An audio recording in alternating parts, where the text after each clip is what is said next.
Electoral bond मामले में SBI को सुप्रीम कोर्ट ने नाराज कर दिया है।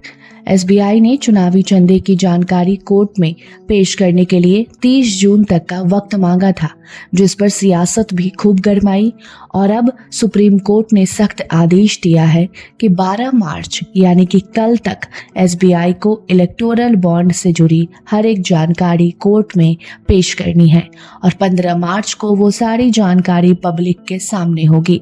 मतलब कि पोर्टल पर अब सारी जानकारी को अपलोड कर दिया जाएगा, जिसे कोई भी देख सकता है और वो जान सकता है कि कौन सी राजनीतिक पार्टी को कितना किसने चंदा दिया है।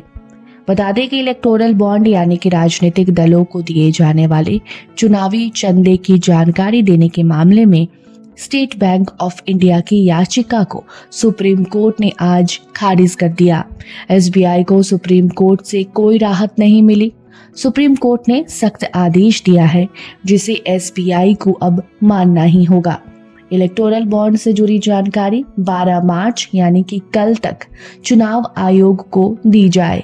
इसके साथ ही चुनाव आयोग को ये जानकारी 15 मार्च के शाम 5 बजे तक पोर्टल पर सार्वजनिक करने का आदेश भी सुप्रीम कोर्ट ने दे दिया है। जानकारी के लिए आपको बता दें कि 15 फरवरी को सुप्रीम कोर्ट ने इलेक्टोरल बॉन्ड को रद्द कर दिया और एसबीआई से अभी तक के चुनावी चंदे के बारे में सभी डेटा को कोर्ट में 6 मार्च को पेश करने का आदेश दिया था। मगर बैंक के लिए ये समय काफी कम था और अब एसबीआई ने सुप्रीम कोर्ट से कहा था कि इतने कम समय में हम आपको ये जानकारी नहीं दे सकते, हमें 30 जून तक का वक्त चाहिए। और अब एसबीआई के इसी जवाब के बाद राजनीतिक गलियारे में खलबली भी मची थी। राहुल गांधी ने एसबीआई पर पीएम मोदी को बचाने का आरोप लगाया था। एसबीआई पर सवाल उठने लगे कि एसबीआई क्यों नहीं चाहता कि सच चुनाव से पहले सामने आए, क्योंकि 30 जून तक चुनाव खत्म हो जाएंगे। और अब इसी मामले में सुप्रीम कोर्ट का सख्त आदेश आज आया है। एक दिन के भीतर अब एसबीआई को सभी जानकारी कोर्ट में देनी होगी। अब आपको बताते हैं कि कोर्ट ने आखिर एसबीआई से क्या कहा। तो इलेक्टोरल बॉन्ड मामले में सुप्रीम कोर्ट ने एसबीआई से कहा कि आप तत्काल आदेश का पालन करिए, आप ईसीआई के सामने सारी जानकारी पेश कीजिए।